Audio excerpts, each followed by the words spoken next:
Welcome back to Srinandan YouTube channel. ಇವತ್ತಿನ recipe chicken fry ಮನೆಯಲ್ಲೇ ಹೇಗೆ ಟೇಸ್ಟಿಯಾಗಿ ಮಾಡೋದು ಅಂತ ನೋಡೋಣ ಬನ್ನಿ. ನಾನಿಲ್ಲಿ ಮೊದಲಿಗೆ ಒಂದು ಜಾರ್ ತೊಗೊಂಡಿದ್ದೀನಿ. ಇಲ್ಲಿ ನಾನು ಸ್ವಲ್ಪ ಜಿಂಜರ್ ಹಾಕ್ಕೊಳ್ತಾ ಇದ್ದೀನಿ. ನಾನು ಗಾರ್ಲಿಕ್ ಕೂಡ ಹಾಕ್ಕೊಳ್ತಾ ಇದ್ದೀನಿ.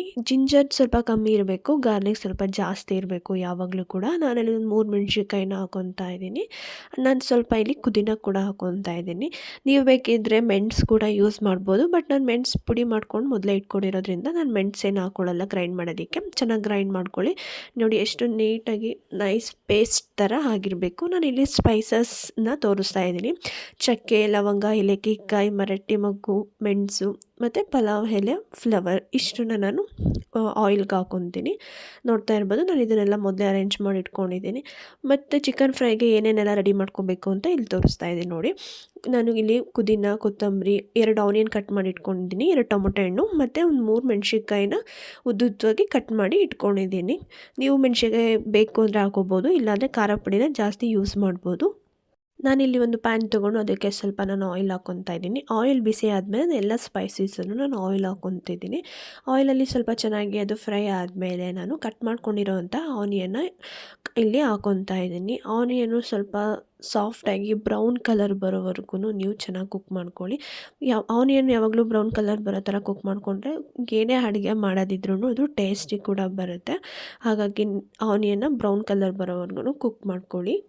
ನಾನಿಲ್ಲಿ 2 ಆನಿಯನ್ನ ಯೂಸ್ ಮಾಡ್ತಾ ಇದ್ದೀನಿ. ನೀವು ಪೇಸ್ಟಿಗಾದರೂ ಹಾಕ್ಕೊಂಡು ಆನಿಯನ್ನ ಗ್ರೈಂಡ್ ಮಾಡ್ಬೋದು, ಬಟ್ ನಾನಿಲ್ಲಿ ಪೇಸ್ಟ್ ಮಾಡಿಲ್ಲ ಆನಿಯನ್ನ. ನೋಡ್ತಿರ್ಬೋದು ಎಷ್ಟು ಸಾಫ್ಟ್ ಆಗಿದೆ. ನಾನಿಲ್ಲಿ 2 ಮೆಣಸಿನ್ಕಾಯಿನ ಉದ್ದುದಾಗಿ ಕಟ್ ಮಾಡ್ಕೊಂಡಿರೋದನ್ನು ಹಾಕ್ಕೊತಾ ಇದ್ದೀನಿ. ನಾನಿಲ್ಲಿ ಜಿಂಜರ್ ಗಾರ್ಲಿಕ್ ಪೇಸ್ಟನ್ನು ನಾನು 2 ಟೇಬಲ್ ಸ್ಪೂನಷ್ಟು ಹಾಕ್ಕೊತಾ ಇದ್ದೀನಿ. ಇದನ್ನು ಕೂಡ ಚೆನ್ನಾಗಿ ಮಿಕ್ಸ್ ಮಾಡ್ಕೊಳ್ಳಿ. ಜಿಂಜರ್ ಗಾರ್ಲಿಕ್ ಪೇಸ್ಟು ಹಸಿ ಸ್ಮೆಲ್ ಹೋಗೋವರೆಗೂ ಚೆನ್ನಾಗಿ ಬೇಯಿಸ್ಕೊಳ್ಳಿ. ಹಸಿ ಸ್ಮೆಲ್ ಹೋದರೆ ಟೇಸ್ಟ್ ಚೆನ್ನಾಗಿರುತ್ತೆ. ಕೆಲವರು ಟೊಮೊಟೊ ಎಲ್ಲ ಹಾಕಿದ್ಮೇಲೆ, ಚಿಕನ್ ಎಲ್ಲ ಹಾಕಿದ್ಮೇಲೆ ಲಾಸ್ಟಿಗೆ ಹಾಕ್ತಾರೆ. ಬಟ್ ನಾನಿಲ್ಲಿ ಆಯಿಲ್ಗೆ ಹಾಕಿಬಿಟ್ಟು ಚೆನ್ನಾಗಿ ಅದನ್ನು ಬೇಯಿಸ್ಕೊಳ್ಳಿ. ನಾನಿಲ್ಲಿ ಅರಿಶಿನ ಪುಡಿ ಹಾಕ್ಕೊತಾ ಇದ್ದೀನಿ. ಅರಿಶಿನ ಪುಡಿ ಹಾಕ್ಕೊಂಡು ಇದನ್ನು ಸ್ವಲ್ಪ ರೊಟೇಟ್ ಮಾಡ್ಕೊಳ್ಳಿ. ಚೆನ್ನಾಗಿ ಬೇಯಿಸ್ಕೊಳ್ಳಿ. ಇದನ್ನು ಕೂಡ ಒಂದು 2 ನಿಮಿಷ ಇದನ್ನು ಲಿಡ್ ಕ್ಲೋಸ್ ಮಾಡಿಕೊಂಡು ಆಯಿಲ್ದು ಬಿಡೋವರೆಗೂ ಚೆನ್ನಾಗಿ ಬೇಯಿಸ್ಕೊಳ್ಳಿ. ಆಯಿಲ್ ಬಿಟ್ಟರೆ ಅದು ಪೇಸ್ಟ್ ಸ್ಮೆಲ್, ಹಸಿ ಸ್ಮೆಲ್ ಎಲ್ಲ ಹೋಗಿದೆ ಅಂತ ಗೊತ್ತಾಗುತ್ತೆ. ಇಲ್ಲಿ ನೋಡ್ತಿರ್ಬೋದು ಹೇಗೆ ಆಯಿಲೆಲ್ಲ ಚೆನ್ನಾಗಿ ಬಿಟ್ಕೊಂಡಿದೆ ಅಂತ. ನಾನಿಲ್ಲಿ ಕಟ್ ಮಾಡ್ಕೊಂಡಿರೋವಂಥ 2 ಟೊಮೊಟೊ ಹಣ್ಣನ್ನು ಇಲ್ಲಿ ಹಾಕ್ಕೊತಾ ಇದ್ದೀನಿ. ಇದನ್ನು ಕೂಡ ಚೆನ್ನಾಗಿ ಬೇಯಿಸ್ಕೊಳ್ಳಿ. ಟೊಮೊಟೊ ಸ್ವಲ್ಪ ಸಾಫ್ಟ್ ಆಗೋವರೆಗೂ ಚೆನ್ನಾಗಿ ಬೇಯಿಸ್ಕೊಳ್ಳಿ. ನಾನಿಲ್ಲಿ ಸ್ವಲ್ಪ ಉಪ್ಪು ಕೂಡ ಆ್ಯಡ್ ಮಾಡ್ಕೊತಾ ಇದ್ದೀನಿ. ಉಪ್ಪು ಆ್ಯಡ್ ಮಾಡೋದ್ರಿಂದ ಸ್ವಲ್ಪ ಟೊಮೊಟೊ ಹಣ್ಣು ಬೇಗ ಸಾಫ್ಟ್ ಆಗುತ್ತೆ. ಮತ್ತು ನಾನಿಲ್ಲಿ ಮೆಣಸಿನ ಪುಡಿನ 1 ಟೇಬಲ್ ಸ್ಪೂನಷ್ಟು ಹಾಕ್ಕೊತಾ ಇದ್ದೀನಿ. ನೀವು ಬೇಕಿದ್ದರೆ ಮೆಣಸಿನ ಪುಡಿ ಹಾಕೋಬೋದು, ಇಲ್ಲಾಂದರೆ ಸ್ಕಿಪ್ ಮಾಡ್ಕೊಬೋದು, ಬಟ್ ನಾನಿಲ್ಲಿ ಮೆಣಸು ಯೂಸ್ ಮಾಡ್ತೀನಿ. ಇವಾಗ ನಾನು ಇದನ್ನು 2 ನಿಮಿಷ ಲಿಡ್ ಕ್ಲೋಸ್ ಮಾಡ್ತೀನಿ. ಟೊಮೊಟೊ ಹಣ್ಣು ಸ್ವಲ್ಪ ಸಾಫ್ಟ್ ಆಗೋವರೆಗೂ ಬೇಯಿಸ್ಕೊತೀನಿ. ಇಲ್ಲಿ ನೋಡ್ತಿರ್ಬೋದು ಹೇಗೆ ಸಾಫ್ಟಾಗಿ ಚೆನ್ನಾಗಿ ಬೆಂದಿದೆ ಮತ್ತು ಆಯಿಲೆಲ್ಲ ಎಷ್ಟು ಚೆನ್ನಾಗಿ ಬಿಟ್ಕೊಂಡಿದೆ ಅಂತ ನೀವು ನೋಡ್ತಾ ಇರ್ಬೋದು. ಇಷ್ಟು ಚೆನ್ನಾಗಿ ನೀವು ಬೇಯಿಸ್ಕೊಳ್ಳಿ. ನಾನು ಮೊದಲೇ ಚಿಕನ್ನ ನೀಟಾಗಿ ವಾಶ್ ಮಾಡಿ ಎತ್ತಿಟ್ಕೊಂಡಿದ್ದೆ. ಅದನ್ನು ಕೂಡ ಇವಾಗ ಇದಕ್ಕೆ ಹಾಕ್ಕೊಂಡು ನಾನು ಗ್ರೇವಿಗೆ ಹಾಕ್ಕೊಂಡು ಮಿಕ್ಸ್ ಮಾಡ್ಕೊತಾ ಇದ್ದೀನಿ. ಚೆನ್ನಾಗಿ ಮಿಕ್ಸ್ ಮಾಡ್ಕೊಳ್ಳಿ ಚಿಕನ್ನ, ಏಕೆಂದರೆ ಮಸಾಲೆ ಎಲ್ಲ ಚಿಕನಿಗೆ ಎಲ್ಲ ಹಿಡಿಬೇಕು. ಸೊ ಹಾಗಾಗಿ ಚೆನ್ನಾಗಿ ಮಿಕ್ಸ್ ಮಾಡ್ಕೊಳ್ಳಿ. ನೀವು ಚಿಕನ್ ಹಾಕಿದ ಮೇಲೇ ಎಲ್ಲ ಮಸಾಲೆ ಕೂಡ ಹಾಕ್ಬೋದು, ಬಟ್ ನಾನು ಇಲ್ಲಿ ಮೊದಲೇ ಹಾಕಲ್ಲ. ನಾನು ಒಂದು 2 ನಿಮಿಷ ಚೆನ್ನಾಗಿ ಬೇಯಿಸ್ಕೊತೀನಿ ಚಿಕನ್ನ. ಏಕೆಂದರೆ ಚಿಕನ್ ಸ್ವಲ್ಪ ಚೆನ್ನಾಗಿ ಬೆಂದಷ್ಟು ಕೂಡ ಮಸಾಲೆ ತಳ ಹಿಡಿಯೋದಿಲ್ಲ. ಅದಕ್ಕೆ ನಾನು ಒಂದು 5 ನಿಮಿಷ ಚಿಕನ್ ಚೆನ್ನಾಗಿ ಬೇಯಿಸ್ಕೊತೀನಿ. ನೋಡ್ತಿರ್ಬೋದು ಚಿಕನ್ ಹೇಗೆ ಬೆಂದಿದೆ ಅಂತ.